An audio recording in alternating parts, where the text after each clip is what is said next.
കൊട്ടാരക്കര ദിണ്ടിഗൽ ദേശീയപാതയിൽ പീരുമേട് മത്തായി കൊക്ക റൂട്ടിലേക്ക് പാറക്കൂട്ടങ്ങൾ വീണു. തലനാരിഴയ്ക്കാണ് വൻ അപകടം ഒഴിവായത്. നിരന്തരം വാഹനങ്ങൾ പോകുന്ന വഴിയാണിത്.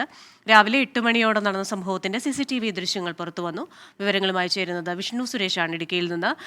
വിഷ്ണു, ഈ മത്തായി കൊക്ക എന്ന് പറയുന്ന ആ പ്രദേശം അപകട സാധ്യതാ മേഖലയാണ്. ഇപ്പോൾ ഈ റോഡിലേക്ക് പാറക്കൂട്ടങ്ങൾ വീഴുന്ന ദൃശ്യങ്ങളുണ്ട്. ആ സമയത്ത് എന്തായാലും വാഹനങ്ങൾ അവിടെ ഇല്ലായിരുന്നു. എന്താണ് അവിടെ നിന്നുള്ള പുതിയ വിവരം? ഈ പാറക്കെട്ടുകൾ പൊളിഞ്ഞതൊക്കെ റോഡിൽ നിന്ന് മാറ്റിയോ?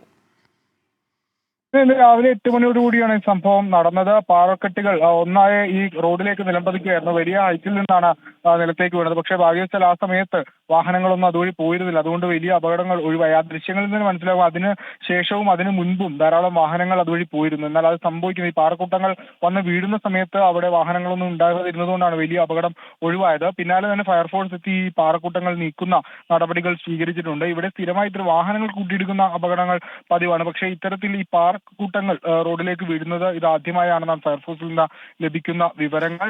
മുൻകരുതൽ നടപടികളെല്ലാം സ്വീകരിച്ചിട്ടുണ്ടെന്ന് വ്യക്തമാക്കിയിട്ടുണ്ട്. വൻ അപകടമാണ് ഒഴിവായത്. ക്രിസ്റ്റീന. ശരി, ഇടുക്കിയിൽ നിന്ന് വിവരങ്ങൾ നൽകുകയായിരുന്നു വിഷ്ണു സുരേഷ്.